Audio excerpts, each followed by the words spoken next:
started, can I just get a round of applause for the amazing Teen Lounge team that did all of the work.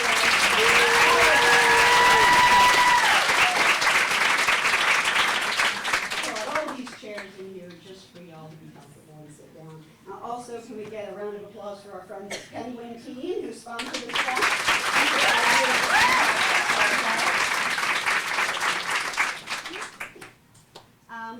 A few words before we get started. If you have not already, this is an excellent time to turn off your cell phone.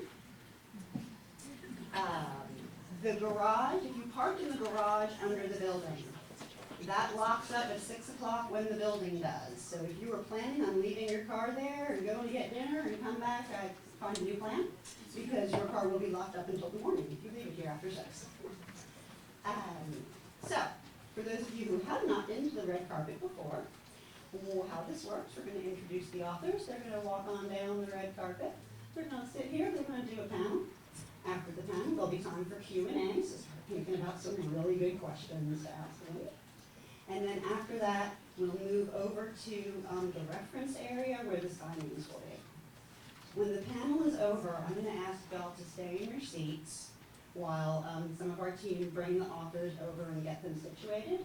And while they're doing that, we're going to be giving away some prizes. All right. Now, I've got one prize to start with. Who came here from outside of South Carolina? Wow. All right. Who is from the Central Time Zone? Mountain Time Zone. Wait. Anybody from the West Coast? Mountain Time Zone. I think you have traveled. What state are you from? Idaho. Nice. Come on up. You get a prize.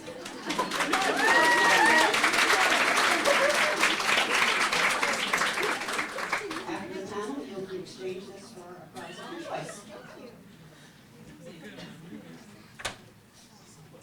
All right, let's get this show on, shall we?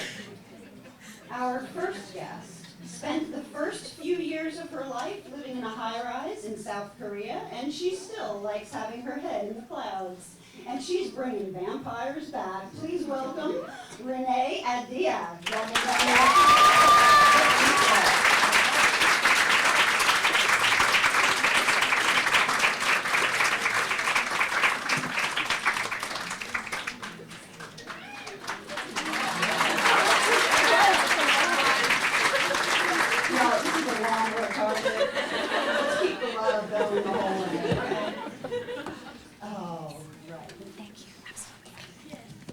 Okay, our next guest wrote her first novel at the age of 9. It was about a magical world of unicorns that lived inside her television. She has come a long way. Please welcome Julie C. Dow.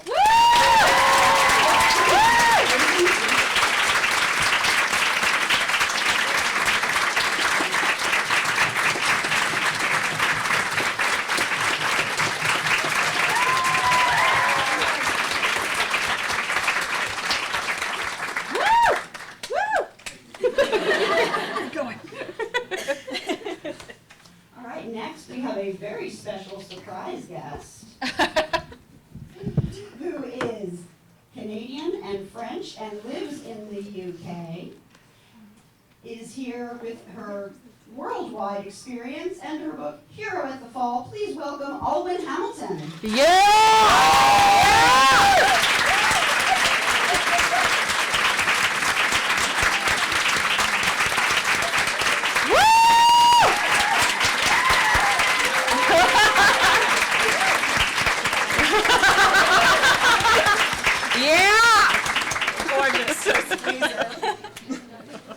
Is there an extra chair? Yeah, ish. Should I go at that end or squeeze in here? Cool. Yeah, it's fine. Our next guest loves video games, comic book movies, writing fight scenes, and their crooked-tailed cat named Jackson. Please welcome the author of Good Luck Girls, Charlotte Nicole Davis.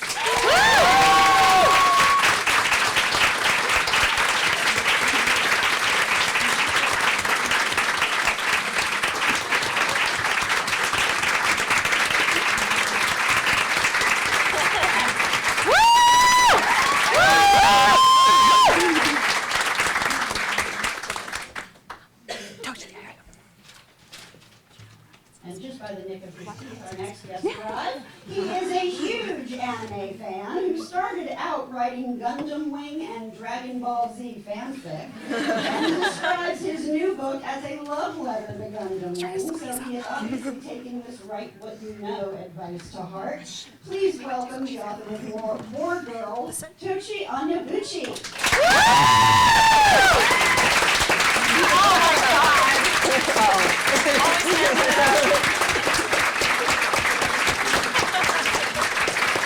What?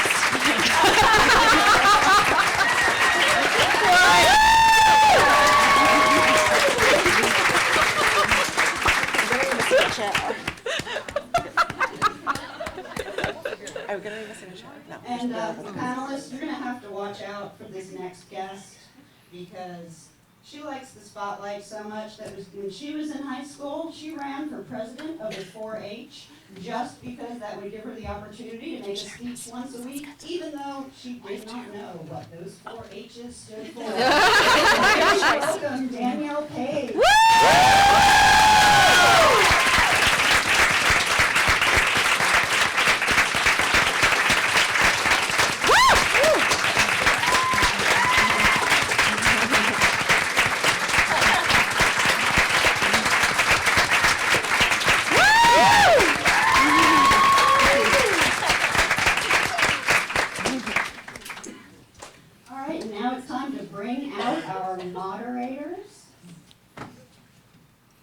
Y'all are in for a treat.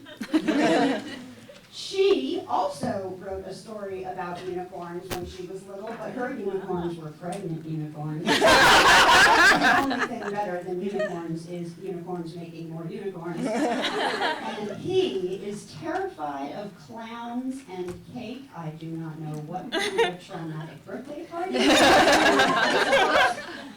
But they are here, the authors of The Dark Deep, Ahdieh, Condie, and Brendan Reichs.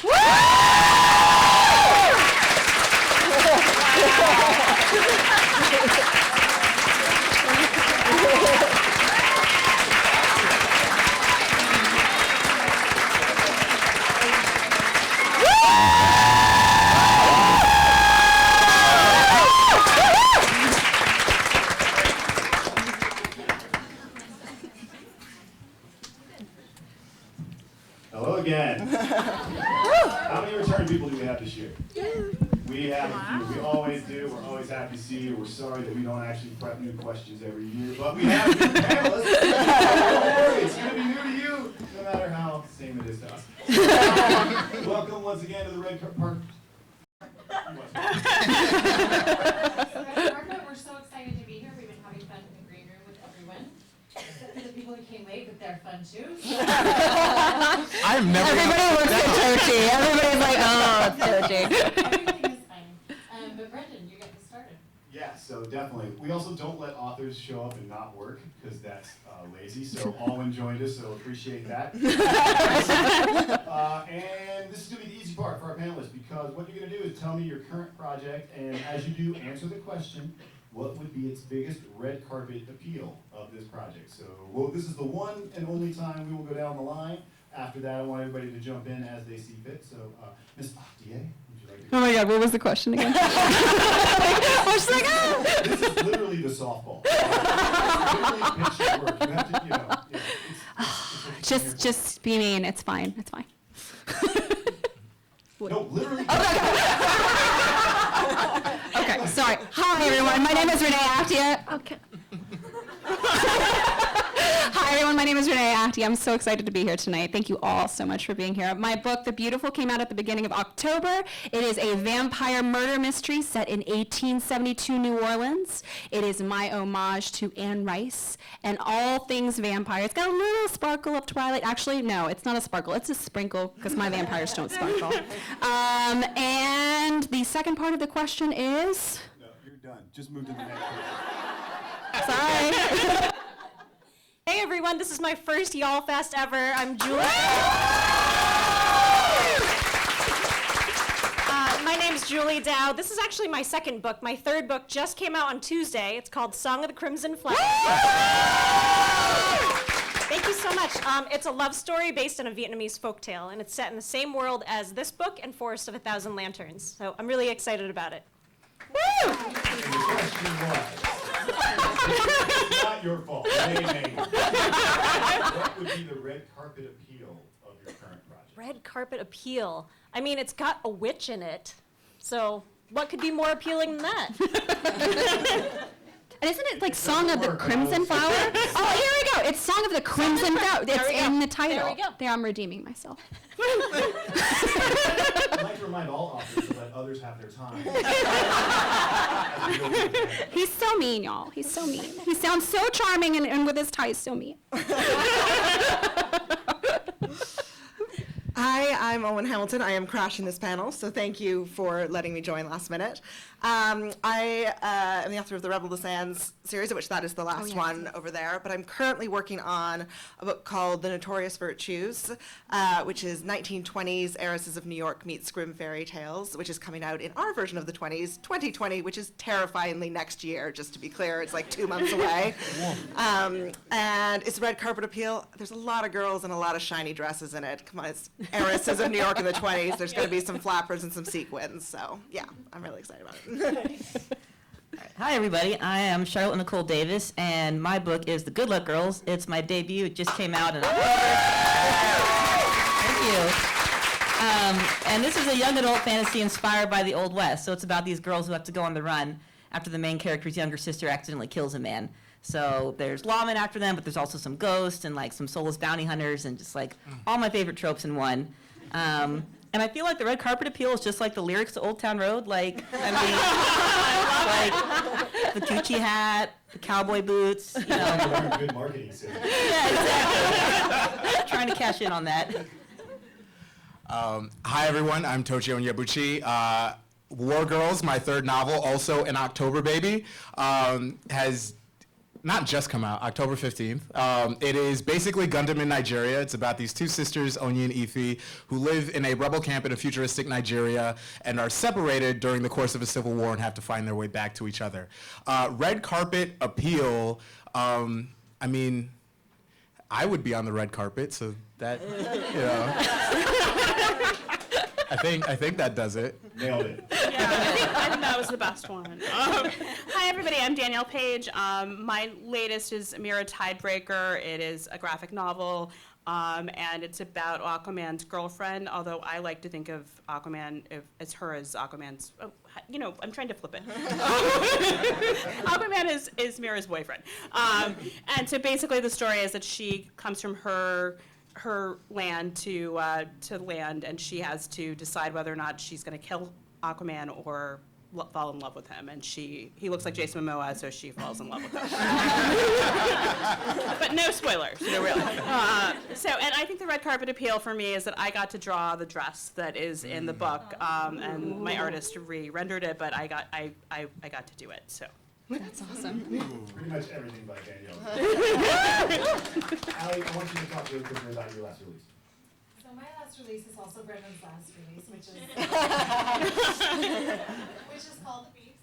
It looks like this, but we wrote a series together. It's middle grade, it's super fun, and it's like Stranger Things meets The Goonies is our pitch, because we both have kids who are around that age, and we thought it'd be really fun to write something that made them think that we were cool, but it's worked or not. I did do a school visit at my 11-year-old's school, and he came up after and said, "Mom, that wasn't as embarrassing as I thought it would be."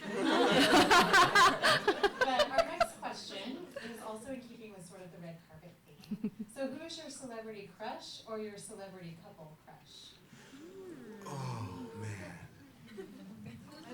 I'm going to go with Amal and George Clooney. Amal and George. Amal and George Clooney. I love them. I'm doing Jason Momoa. I'm currently obsessed with the TV show Dairy Girls. Yeah.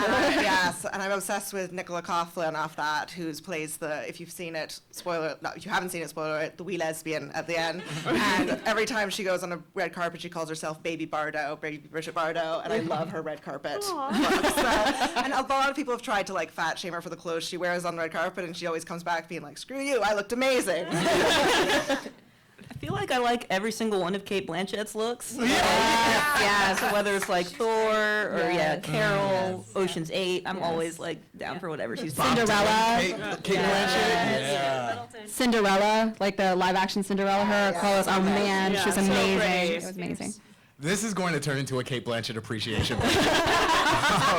Actually, I have to say my celebrity couple crush is, and I personally don't think I'm cheating here in saying this, because in my mind, it's canon, Janelle Monáe and Tessa Thompson. That's a good choice. That's a good choice. Good one. In high fashion. I haven't gone yet. I just thought of it. I'm in love with the whole cast of Crazy Rich Asians, especially Henry Golding. Yes. Another movie out, right? Yeah. I kind of like the two new hosts of like the Great British Baking Show. Like, Yeah. I just think they would work. I have a lot of on-screen chemistry. Did you want to say Michael Phelps, or should I just? I'll just keep going. All right, so you're a celebrity, you're on the road, you're Taylor Swift level. You can have only one food in your green room. What food do you choose? Chocolate. Yep. Swedish fish. Yeah. I'd go Swedish fish. Chocolate covered gummy bears for me. Best of both worlds. Yes. Gummy and Exactly. French fries with ranch dressing. I think I said French fries at the same time. I said frosted flakes. Frosted flakes. Yeah. I was like, wow, y'all are really exotic with this. I get Haribo gummy bears. Like, you just can't go wrong. You can't go wrong with Haribo gummy bears. I think they're all gonna die. I'm here for a good time, not a long time. I feel like I have to. Tochi, have you read any of the reviews for the sugar-free Haribo gummy bears online? Does anyone out here know what I'm talking about? Oh my God! If you have not read the Amazon reviews for Haribo sugar-free gummy bears, not now, obviously, because it's too early. But once you leave, enjoy. Sugar-free gummy bear. Yes. Gelatin, right? Well, okay. Without spoiling everybody, because like again, we were trying to get whatever they use to replace the sugar is not processed well. There we go. And the thing is, it says in fine print. It says in fine print you should only eat 5 of them, but no one is doing that. Nobody opens up a bag of gummy bears and selects 5.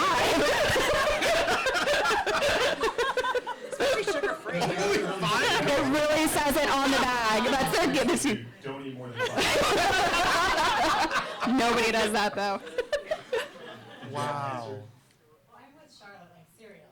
That's substantial. And with splat egg muffins, which is the perfect food. Okay, so what is the most important thing you packed for your trip to YALLFest, or that your assistant packed? I'm so sorry, I said YALLFest. YALLFest and YALLFest are unrelated nonprofits and operate independently for tax purposes. I'm on the board of the other one. I guess I'll say comfortable shoes. Uncomfortable shoes. I packed Alwyn Hamilton. And I packed my entertaining personality for the car ride because she drove. I feel like my eye mask so I can go to sleep anywhere. Yes. I packed a fire graphic sweatshirt that y'all are going to see tomorrow.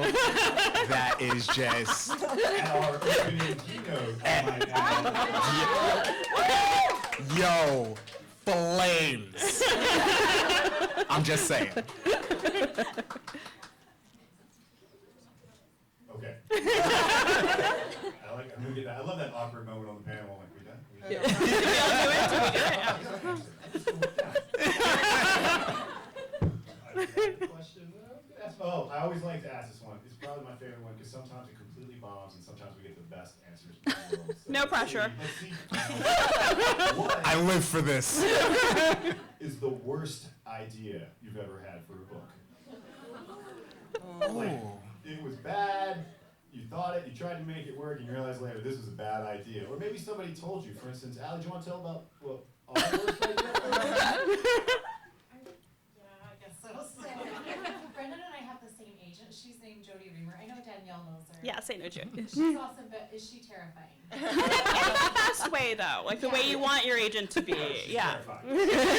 She's like 4'11", a 4th degree black belt. We're super scared of her. So we thought, we want to write a book together, so it has to be a really good idea. We'll pitch it to her. We thought we had a really good idea. It was about a girl, it's called Alien Hotel, and she lives in a hotel with her parents that they run. But stop it. I'm demonstrating.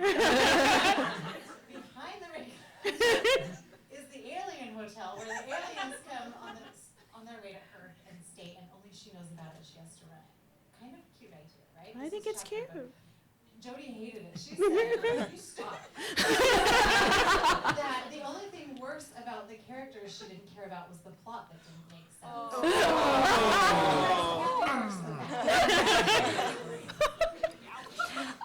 I have to troll my friend Roshni Chakshi because her bad idea for a book is the best bad idea. And please definitely tweet her and Instagram her about this. She had this idea, and she's still on it right now. Don't do it. Yeah, what? You know exactly what I'm going to say. She wants to write a origin story for Santa Claus. Oh, I heard it! But make him sexy? And I was like, it's the best, worst idea, and she's still on it. If you talk to her about it, she gets really upset, and she's like this really animated little soul that like she vibrates, and you just think she's gonna like blow up and explode into like confetti and sparkles. Troll her, please, with love from me. If you'd like to see Roshni, come to the middle grade keynote. Yes, she's brilliant. Do you have one? I can't think of one. All your ideas are too good. Yeah, she doesn't have that. I don't have a particularly bad idea at the moment, but I do have, I like, the very first thing I wrote was when I was like 6 years old, and I dictated it to my mother about a monster who came and tangled little girls' hair in their sleep, and then they always cried when we brushed up, and she could never understand why she was always woke up with like tangled hair. It was very self-insert. My mother and I had a lot of issues when I was 6 years old with her trying to brush my hair and me crying and it being a whole drama show. I wrote this, and for some reason it came up in conversation with my UK publisher about like a publicity thing, and my publicist asked to see it in terms of like maybe we can be like your origin of a writer story or something like that. Like I'd illustrated it, and the answer I got back was like, yeah, we can't do anything like this. This is super dark. I wrote it when I was like 4 or 5. Like I was too young to write it myself. I like remember dictating to my mother. She typed it up and left room on the page so I could draw pictures. And I was like, it can't be that dark, right? A 5-year-old me wasn't that dark. It was too dark to even do anything with for a UK publisher. So that must have been a bad idea. Mine was when I was much, much younger, and it was early dystopian times for everyone was doing dystopian books. So, and this is, kid Danielle wanted to write this. Vampires versus Robots, a love story. And Please do that. it can still happen. So, like the Earth is dying, you have to make a choice. You have to be a vampire or a robot, and there's a couple, or there's like 2 kids who are like totally gonna do it one day, and they really like each other, and they make different choices. Yeah. That doesn't sound like a bad idea. Everyone's like, oh. Run with that. I had a lot of like, because I grew up during the Twilight kind of like era, so I was also very into vampires. So I just had a lot of very generic ideas. I was like, okay, the new kid comes and it's a vampire. And it's a werewolf. And I did like 3 or 4 of these, and then I kind of ran out of steam. But I'm gonna get back to it. I'm glad to see you bring. I would read it 100%. Yeah, vampires are back. I'm ready. So I don't know this. So this is going to sound like I'm feeling myself or tooting my own horn, and I don't mean it to come across that way. You've never had a bad idea. Well, like You never have. I don't look at them as bad ideas. I look at them as ideas that I'm not quite able to make work yet, right? And so, but if I manage to pull this off, it will be my crowning achievement. It's Mad Men meets The Silver Surfer. Right? Like, that's not a bad idea. It's just completely unworkable. Pretty sure that's just what they call like their drink cards. That's the Silver Server.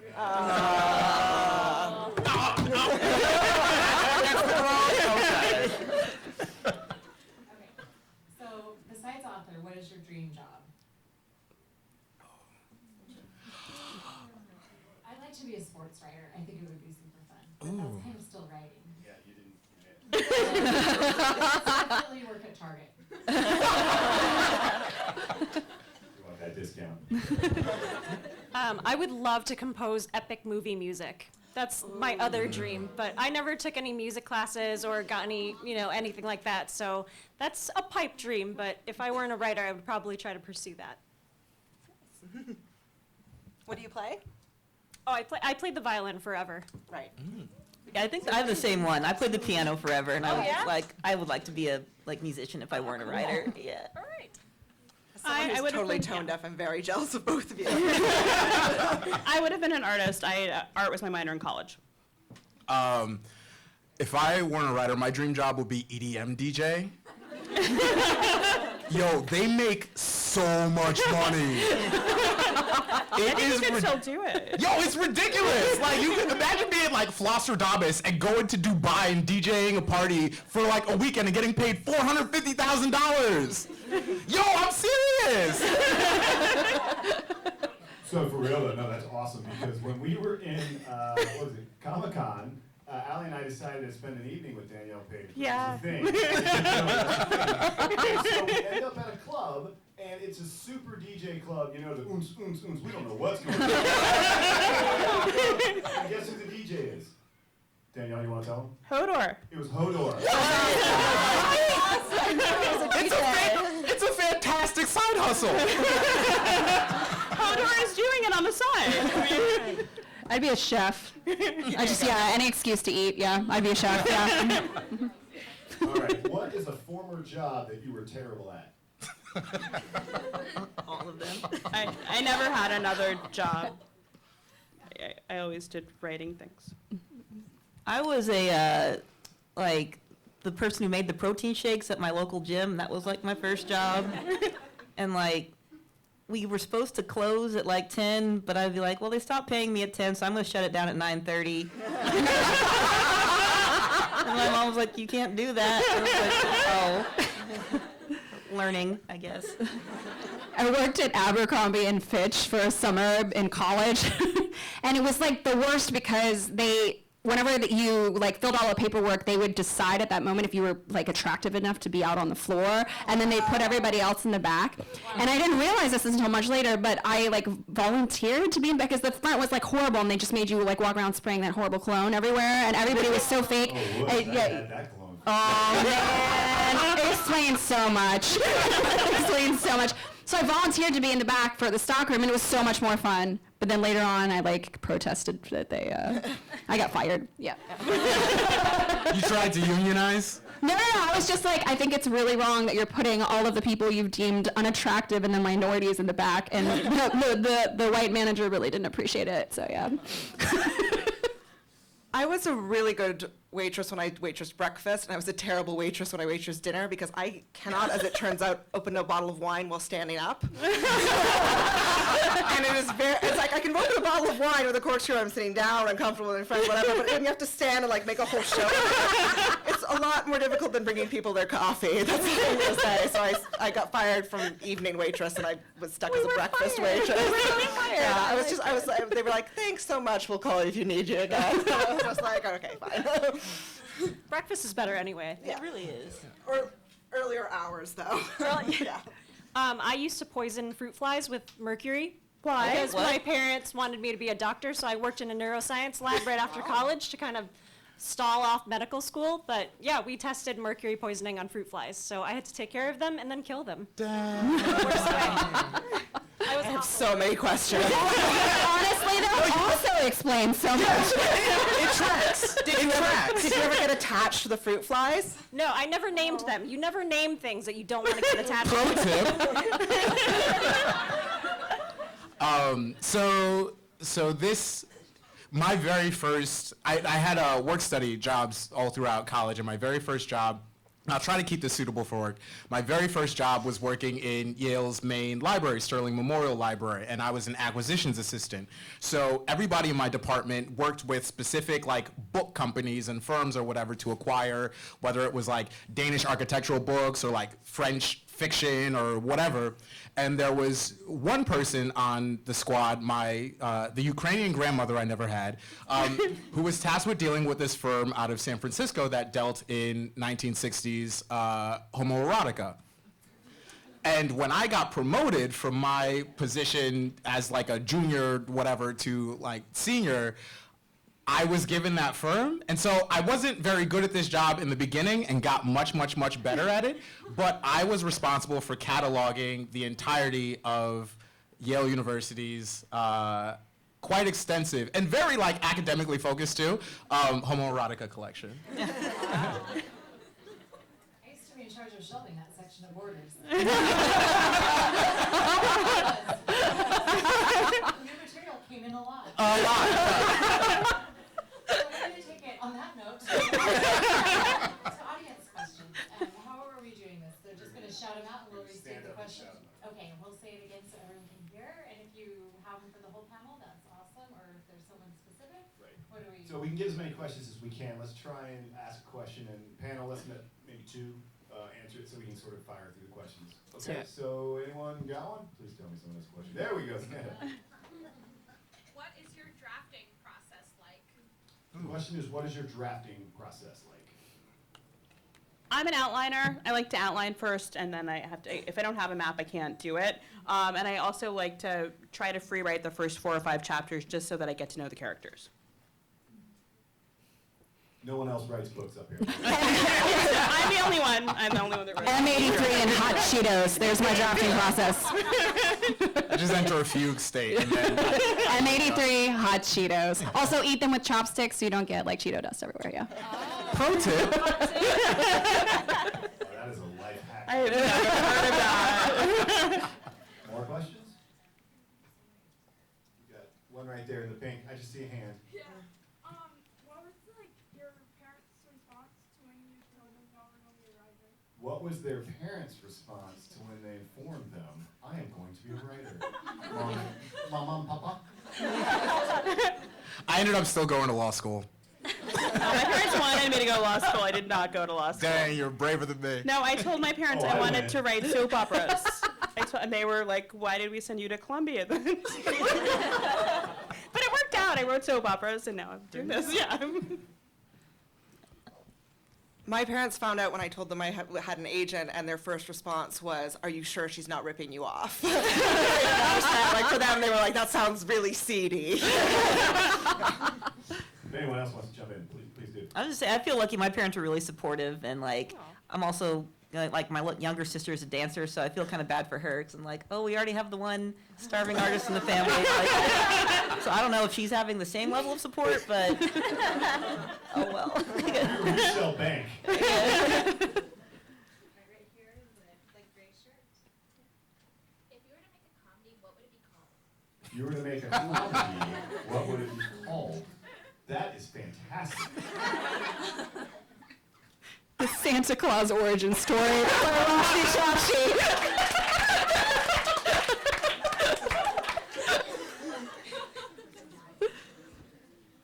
I have one. I'll do it. Prom Crashers. I want to do a prom crashing one.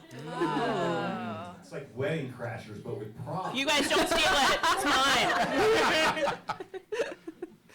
mine. So that unicorn story that I wrote when I was 9, I could totally bring that back and call it Unicorns in My TV. Oh. I would watch that. I actually have 2 questions. One, did you ever write fan fiction when you were younger? And 2, do you read your own now? So the question was 2 parts. The first was, did you write fan fiction? And then the second part was, do you read it now? I got my start in Harry Potter fan fiction, actually. Yep. Huge Potterhead. I'm Hufflepuff. Hufflepuff as well.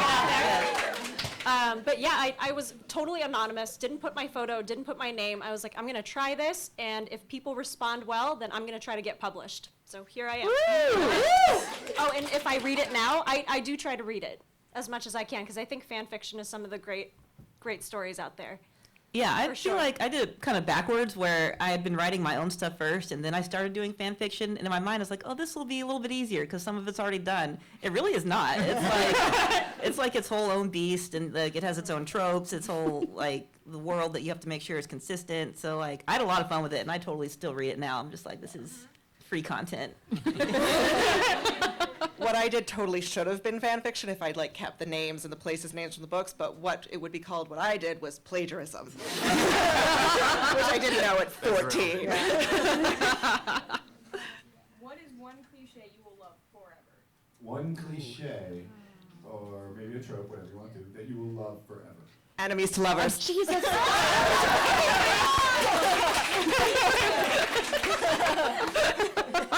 I love a love triangle. Frenemies. Like two bros, and like, man, they like totally hate each other, but then later they're like, bro. Bro, they become bro. That's what I just said.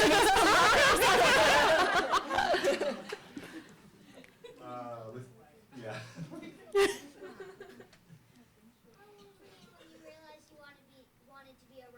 How old were you when you realized? I was 6. I wrote my, in school when you get to write a little book in first grade, that was when I knew, and I wrote a book and I told my mom I want to be a writer. I was 8 years old. Yeah, I just knew, because I loved reading so much. I was like, I might as well try to write my own stories, and I just fell in love. Do you want to be a writer? I think so. That's so awesome. cool. That's awesome. Woo!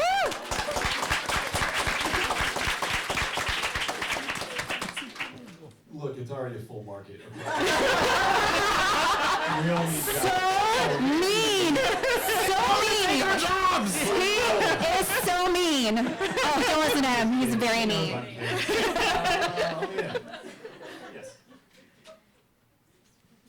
Do you have any tips for anyone who wants to be a writer? Tips for people that want to be a writer. Love writing. No, but seriously, like there's going to be so much like stuff and difficulty and rejection and whatnot that you have to deal with along the way to like getting published. But if you love, whether it's world building, whether it's just tinkering with sentences, whether it's crafting characters, if like all of that stuff gives you the same feeling you get when you see your crush like across the room, like that's going to get you so far in this business. It's been my experience at least.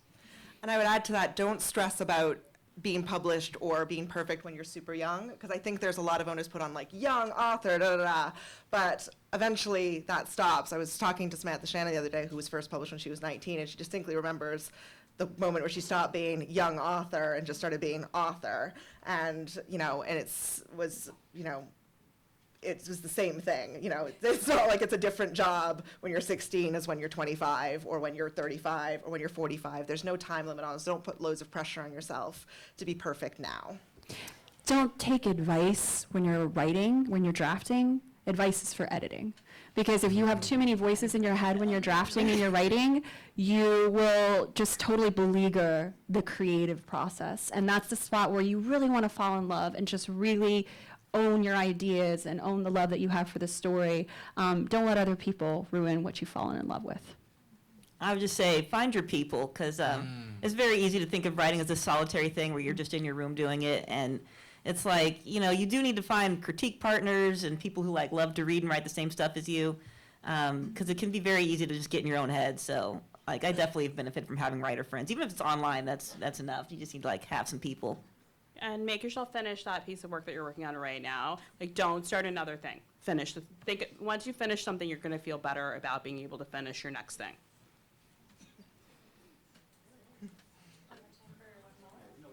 Time for a few more. Okay, I see some people standing up, green shirt, glasses. Oh. Do you ever work on like more than one book at a time, and if so, how do you choose which one you're going to continue writing? Whichever one's paying me and has the more immediate deadline generally gets priority.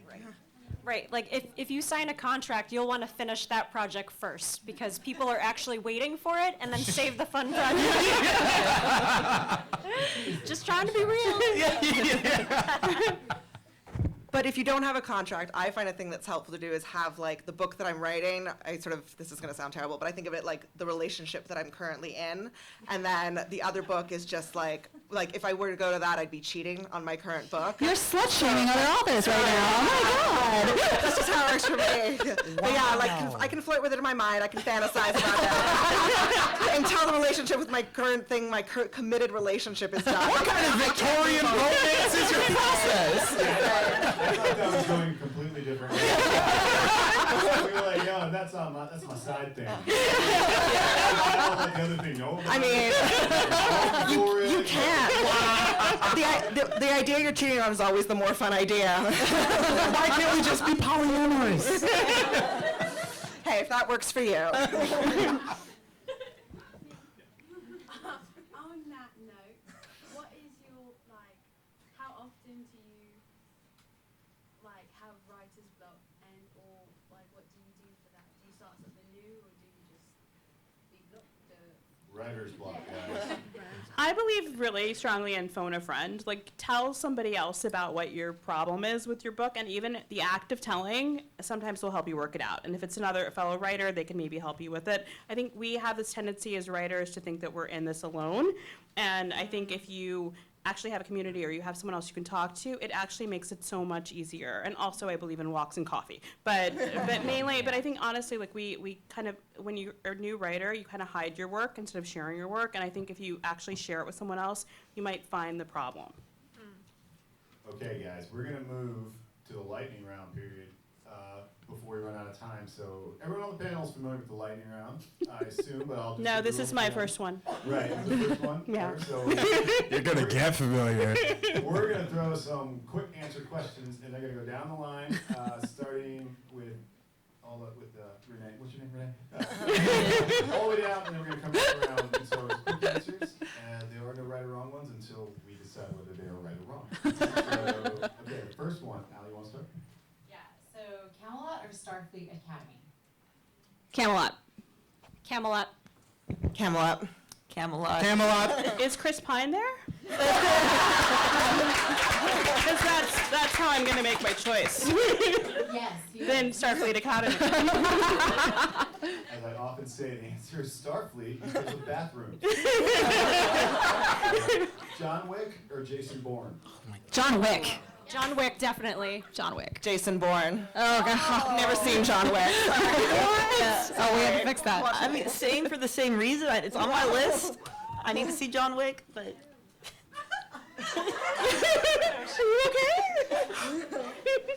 I'm sorry, I just need a moment. John Wick, in case that wasn't already clear. Can we have John Wick without his memory, and then I can tell him that he's my. Never mind. Mine, I don't know. Because you haven't seen Okay. The answer is John Wick. Yeah, obviously. This is a boring one, I'm skipping it. Okay. Super solid. What? What? Solid, that's so bad. I heard super solid. Lord Vader. Voldemort or Lord Vader? Wait, what's happening? We're dating? Date one? You have to date one of them, Voldemort. Vader. Vader. Voldemort. Vader. Voldemort. Vader. Vader. Vader. Vader. Yeah, they're both kind of messed up, so you're really going to be looking for inner beauty. All right, your house is either overrun by spiders, you have to choose one of these, by spiders or by snakes. Snakes. Snakes, definitely. I cannot. No spiders. No spiders.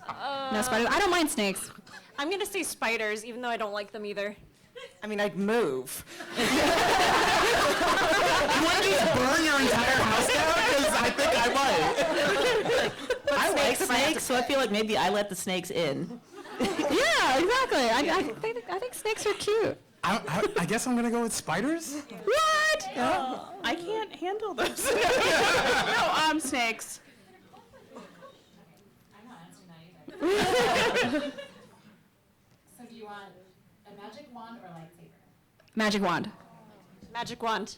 Magic wand. Yeah, obviously, magic wand. Yeah. Magic wand actually seems like safer. Magic wand, but I've always wanted to play with a lightsaber. But magic wand. But with a magic wand, you can make a lightsaber. With a lightsaber, you throw them right there.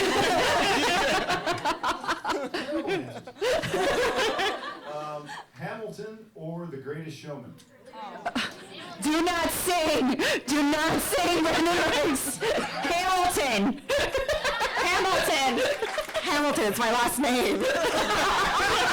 Yeah, Hamilton. Hamilton. Hamilton. Oh God, he's gonna sing. This is the greatest. No. How was that a question? Here at the end, Brendan's gonna do Never Be Enough.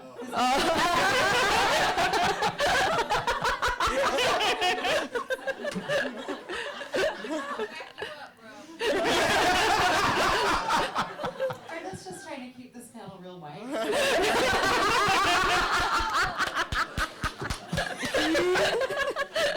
When a Mormon from Utah schools you on whiteness, I need a dress, I guess.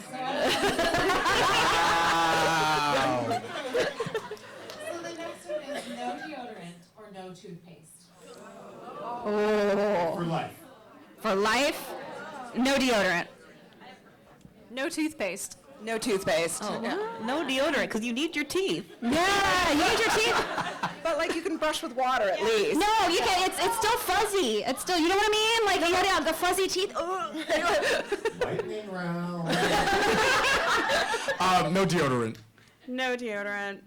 I think I could use something else as deodorant. I figure it out. We're All right. right, would you rather have mastery of all human languages or be able to talk to animals? Languages. Animals. Languages. Animals. Gotta be languages. Can I rule the animals? Like if I animals. Animals are not going to say anything interesting. What do you think a dog says all day? Hey, hey, hey.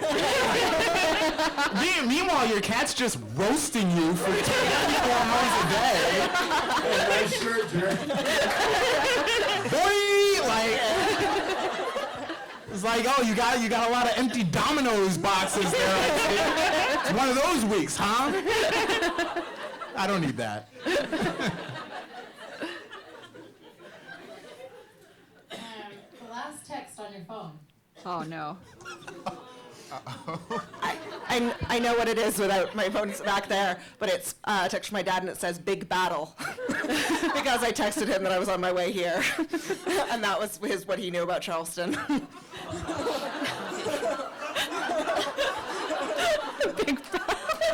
My last text. It's a text from my husband. Oh, I'm so sorry. It's a text from my husband. It says 3. My last one was from Tochi, who's running late. It says, have them tell the audience I couldn't make it, winky face. That's not even the full text. That was the best part.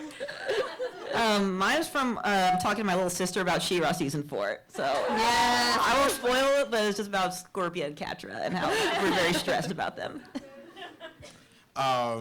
Yeah, it was that conversation with Julie about making a dramatic entrance, and yeah, y'all found me out. Wow. Wow, Julie. Dang. Mine just a sigh because Danielle Clayton couldn't meet me in between the last panel and this panel, so. No. Yeah, mine was not exciting. All right, on a scale of 1 to 10, how good are you at wiffle ball? Is there a 0? What is it? What is wiffle ball? What is wiffle ball? Admit 0. It's like baseball with a plastic ball. 2?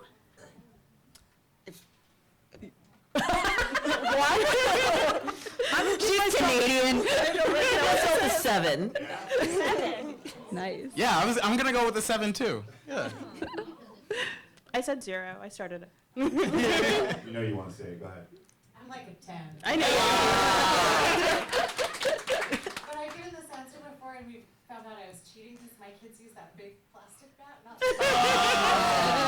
No, like the big fat red bat is what you hit a frisbee with. But, okay, next question. Would you rather wake up to an air horn blowing in your ear or wake up and have to run 4 miles? Air horn. Air horn. Air horn. Air horn. 4 miles. Air horn. I used to run cross country. I would do the 4 miles. Yeah. Wow. Yeah. Does the air horn come with a Sean Paul track like right after? That's a good question. Then yeah. definitely air horn. Air horn. Definitely air horn. Oh, you skipped a few. Allie's editing the question. When people stand up for a standing ovation, are you usually one of the earlier people to stand up or one of the later people to stand up? Later. It's conditional. who's performing? I find this question is not conditional. It's conditional. Later. Later. Earlier.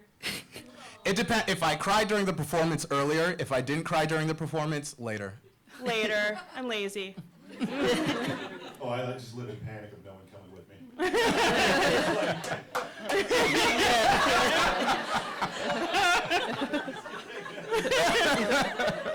Okay, if the toilet paper is really low but not out, are you the kind of person who leaves it or replaces it? If there's enough for like maybe one more person. 2 squares.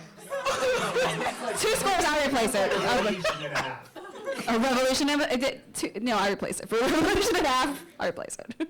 I'm a Hufflepuff. I'll replace it. I would probably just take the last 2 pieces off and then replace it. I live alone, so it's chaos. No, same. But if I'm with my brother, I leave it so that he has to deal with it. I'm so mean. It depends on if anyone's home or not. If no one's home, I take it. So yes Or or no. you steal it. I steal. Yeah. Yeah. All right, Goonies or Stranger Things? I gotta go with Goonies. I know. I gotta go with Goonies though. It's a classic. I'm gonna say Stranger Things. Goonies. I gotta go with Goonies. Never seen the Goonies? So Stranger Things? I got a list of stuff, clearly, to watch. I'm right there. I'm with you in solidarity in our not having seen Gooniness. I'm gonna go with Stranger Things. I'm gonna go with Goonies, and I'm gonna admit that I've never seen Stranger Things. You flipped it. Yeah. Goonies never say die. Can we get a round of applause?